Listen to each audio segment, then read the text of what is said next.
Vou aproveitar aí o embalo do momento futebolístico desse final de semana aí.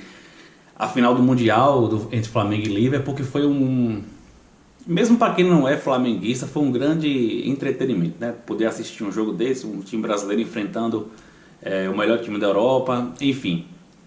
E aí, por conta principalmente desse ano que o Flamengo teve, a discussão que tem sido levantada no último mês, principalmente, sobre a ameaça de domínio completo do Flamengo no futebol brasileiro, pelo fato de ser o time que tem a maior torcida do mundo, uma grande concentração de torcida e por sua vez uma grande concentração de capital e que já dá demonstrações de domínio, né? Já dominou esse ano, mas o temor é que domine os próximos anos. E aí surge toda essa discussão que o futebol brasileiro é bastante desigual, que tem que mudar e não sei o que, não sei o que, não sei o que. E a perspectiva desse vídeo é discutir isso aí. Olha, até que ponto nós temos que realmente tornar o futebol brasileiro mais igualitário?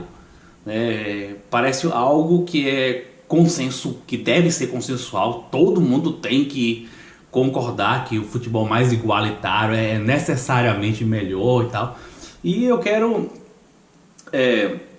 questionar isso aí, porque é algo que parece ser inquestionável, mas eu quero questionar isso aí. Eu gosto muito de utilizar cenários extremos para me justificar, porque eu acho que fica fácil entender, fácil explicar, bastante didático. Então vamos analisar como é que seria um futebol, um cenário de futebol extremamente igualitário aqui no Brasil.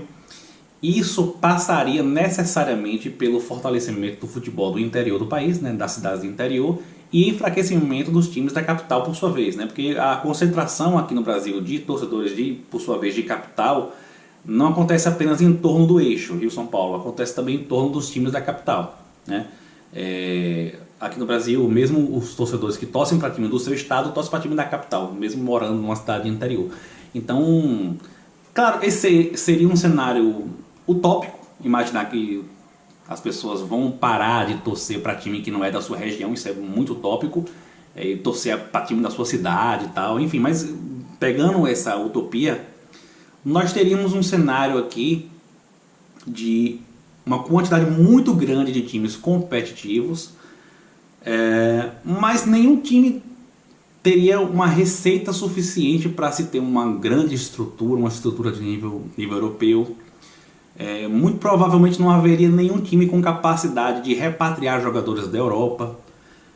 Enfim, nós teríamos então uma elevação da competitividade, uma elevação muito grande da competitividade. Haveria tipo 200 times competitivos aqui no Brasil, 200 times com capacidade de ganhar o Campeonato Brasileiro e tal. Mas ao mesmo tempo haveria uma perda técnica muito grande por essa incapacidade de repatriar jogadores, incapacidade de contratar, por exemplo, fazer o que o Flamengo fez esse ano, trazer um técnico europeu para cá. O salário do Jorge Jesus é 1,5 milhões de reais, né? Só tendo muita bala na agulha para poder trazer um cara desse. Mas o centro do futebol é a Europa, é o melhor futebol do mundo disparado. É o laboratório, né, do futebol, o centro do futebol.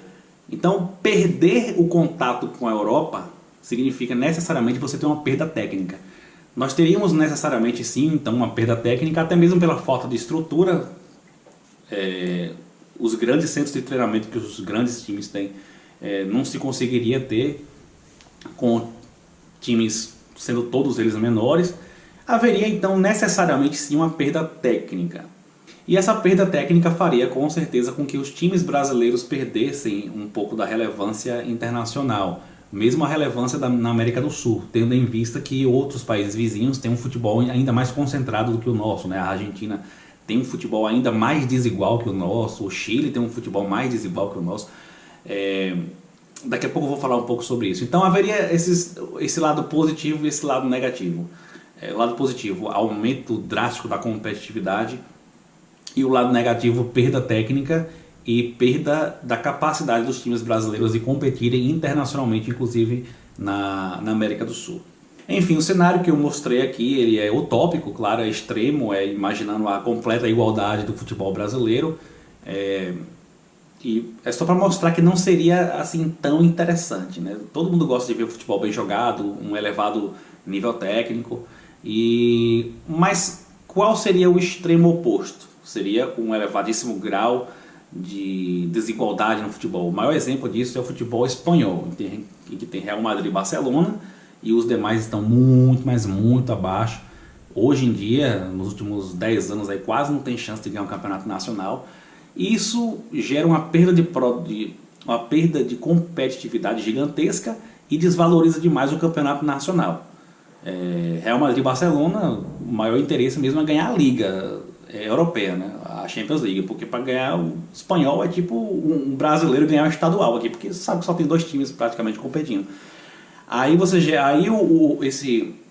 esse lado negativo aparece de maneira muito forte. Então, qual é o ideal? O ideal, a meu ver, não é nem você ter um cenário de muita igualdade e nem ter um cenário de muita desigualdade. O ideal é mais ou menos um meio termo. É você ter um certo grau de desigualdade, de concentração em torno de alguns times, para poder fazer com que alguns times tenham capacidade de ter uma estrutura de nível europeu, como o Flamengo tem hoje, e outros times, o Atlético Mineiro tem também, o São Paulo tem, capacidade de repatriar jogadores da Europa, de contratar técnico europeu, de ter esse contato com o centro do futebol, né, para elevar o nível técnico aqui no Brasil. Então, assim, eu acredito que, por mais que isso possa chocar, atualmente o Brasil está numa situação mais próxima do ideal do que comparando com outros países, porque o Brasil, na verdade, tem um futebol altamente igualitário se você comparar com outros países. Por exemplo, se você considerar que o Campeonato Brasileiro começou aqui em 1971, aí eu não vou entrar nessa polêmica, tá? Tem gente que vai dizer que começou antes, tá bem? Considerando que começou em 71, nós temos aí, de 71 para cá, que dá 48 anos, né? 48 edições de Campeonato Brasileiro, nenhum time tem mais do que 7 títulos. Isso é uma igualdade que nenhum país tem. Se você pega o campeonato argentino, que começou na década de 30, eles contam a partir da década de 30, você tem o River com 36 títulos, e o Boca com 33, e o resto lá embaixo. O campeonato chileno também começou na década de 30, tem o Colo-Colo com 33 títulos, tem a Universidade de Chile, que vem um pouco abaixo. Então, de maneira geral, os outros países têm um futebol muito mais desigual do que o brasileiro. O Brasil, na verdade, é referência mundial de futebol igualitário, por incrível que pareça, por mais que isso possa chocar. E eu acho que nós estamos também, outra coisa que as pessoas também, a maioria não estão bem informadas em relação a isso, nós estamos, na verdade, caminhando para ter um futebol mais igualitário. A partir de 2019, a partir desse ano, nós adotamos o sistema de distribuição de cotas de TV inglês, né? Aquilo que era tão almejado pelas pessoas. Precisamos adotar o sistema aqui em inglês de distribuição de cotas de TV. Adotamos em 2019, que é o seguinte, 40-30-30.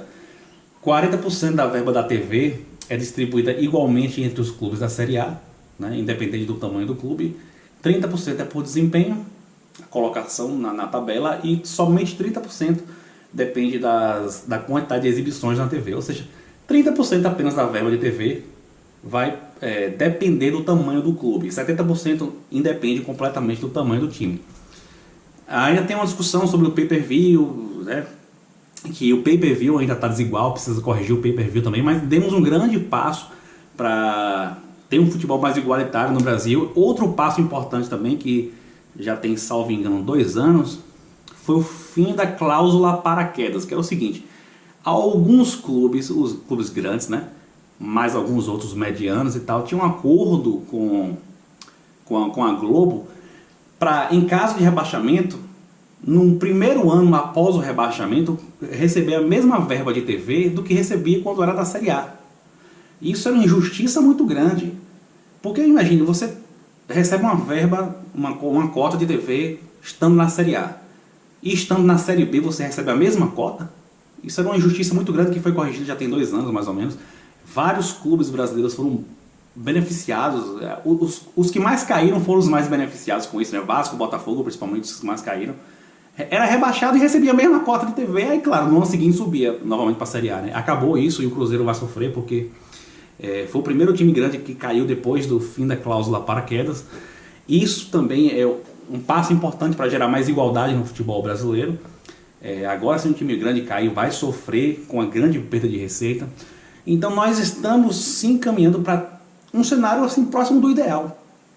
Pelo menos que eu considero próximo do ideal, já que eu não acho bom você ter um futebol tão igualitário assim. Assim, quando eu falo ideal é comparando também com outros países, porque eu sei que fora do Brasil é muito pior. Então, a discussão que eu queria levantar é isso, né? Esse um certo mito de acreditar que quanto mais igualdade no futebol, melhor. Não é bem assim, pelo menos do meu ponto de vista. Mas escreva aqui o que você acha nos comentários.